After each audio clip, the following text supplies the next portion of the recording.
Buenos saludos, estimados estudiantes. El día de hoy vamos a continuar con lo que estábamos en el capítulo sobre la composición del Estado.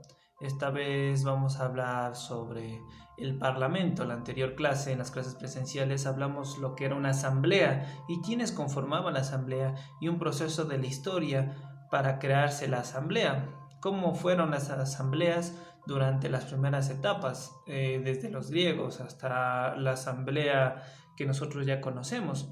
Pero no podemos continuar con la asamblea si no conocemos en sí qué es el parlamento. Y uno de los principales parlamentos, los cuales fueron referente para los demás parlamentos, como el parlamento estadounidense que en la actualidad se maneja, es el parlamento inglés en la Edad Media, llegando a la Edad Moderna. Entonces nosotros vamos a hablar sobre este parlamento que fue base referente para los demás parlamentos y también para la Asamblea. Con esto podremos distinguir en qué se diferencia un parlamento con una asamblea. Muy bien, entonces vamos a dar lectura a nuestro material, en la cual nos menciona que se denomina parlamento, más que todo el de Inglaterra, al poder legislativo. Recordemos que cuando hablamos de poder legislativo es aquel poder del Estado que puede crear leyes, modificar y derogar leyes del Reino de Inglaterra. Sus raíces se remontan a principios del periodo medieval.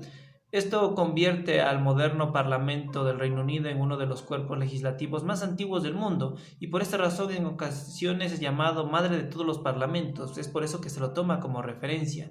En la Edad Media, con el objeto de que la nobleza y el clero se aviniesen a hacer cumplir las normas promulgadas por el rey, tenían que estar de acuerdo con lo que se hacía. Por lo tanto, los monarcas ingleses a partir del siglo XI constituyeron grandes consejos formados por toda la nobleza y los miembros veteranos del clero, de quienes recibían consejo y consentimiento cuando se trataba de decisiones importantes. Como ustedes lo ven, las personas que estaban dentro de este consejo o este parlamento eran personas de influencia social.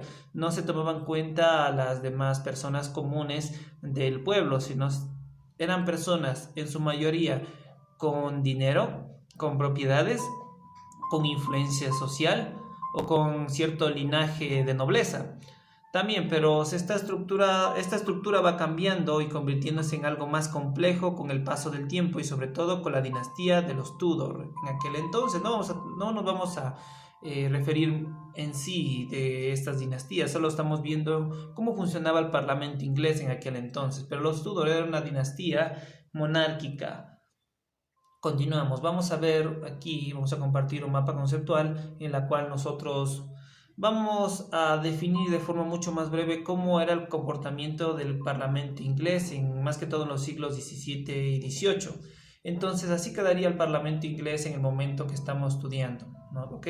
Entonces, el sistema del parlamentario inglés de los siglos XVI y XVII estaba el rey encabezado, recordemos, aquí era un parlamento todavía monárquico y controlaba al parlamento. El parlamento, como nosotros sabíamos, eran personas de influencia social, lo que nuestro antiguo presidente denominaba los pelucones. Se los distinguía por su vestimenta y por su melena de color blanco. Bueno, se distinguía por la forma. Ok, digamos, entonces los reyes, vamos a ver las funciones que tenía el rey durante esta etapa. Tenía la función primero de gobernar, ¿sí? Tenía en su mayoría los poderes del Estado, pero aquí empieza a dividirse los poderes del Estado cuando existía el Parlamento. Posterior vamos a ver que el Parlamento en muchas ocasiones quitó poderes al rey y había veces que el Parlamento desconocía al rey, eso lo vamos a ver luego. Entonces, ¿qué más hacía el rey? Elaboraba leyes, controlaba a la iglesia, también encargado de la política exterior y el comercio, y más que todo lo más importante para un imperio, para un reino, cobrar impuestos. También vemos que el parlamento, entre sus funciones tenía aprobar las leyes enviadas por el rey, aprobar los impuestos enviados por el rey, también quejas y sugerencias al rey. Es por eso que en muchas ocasiones hubo conflictos entre el rey y el parlamento, porque pues, le parecían más que todo ciertas leyes que enviaba el rey como caprichos más que como reglas. Entonces el parlamento fue una fuente de poder que pudo haber estado a favor y en contra del rey. Y también entre sus funciones tenemos asuntos privados, por ejemplo la navegación, ¿sí? El comercio dentro de todo el territorio, de todo el mar Mediterráneo y también el Atlántico, y también asuntos civiles más que todo. Es decir, aquí todavía no existía el poder judicial, sino el parlamento era encargado del poder judicial. También en el parlamento encontrábamos que estaba subdividido en dos, que era la Cámara de los Comunes, que eran elegidos por las ciudades, ¿ok? Es decir, se elegían de las ciudades, sacaban representantes, es decir, los más populares, los más famosos y los que mantenían dinero e influencia social. Y la Cámara de los Lores. Nosotros hablamos de la Cámara de los Lores. Eran los elegidos por el rey, eran personas de cierta manera nobles que mantenían cierto linaje de nobleza y eran miembros por derecho familiar, ¿ok? Es decir, muchos padres que eran lores podían designar a sus hijos para que ocupen ese puesto y era un puesto vitalicio, se podría decir. Ok, esta semana vamos a estudiar esto. No voy a seguir con las demás características sobre el parlamento. Era importante conocer el sistema parlamentario en la Edad Media. Como tarea nosotros vamos a realizar una investigación sobre el sistema parlamentario en la Edad Moderna y también vamos a hacer en Word, en digital, vamos a hacer un resumen de todo lo que hemos hablado el día de hoy.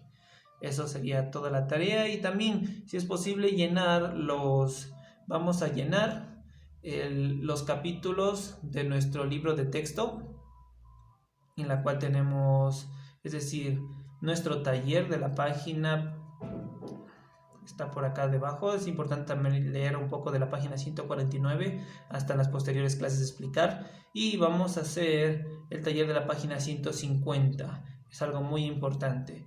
Para cualquier novedad, ¿sí? Para cualquier duda, no duden en contactar. Hasta la página 151, que sería esto revisado cuando volvamos a tener clases presenciales.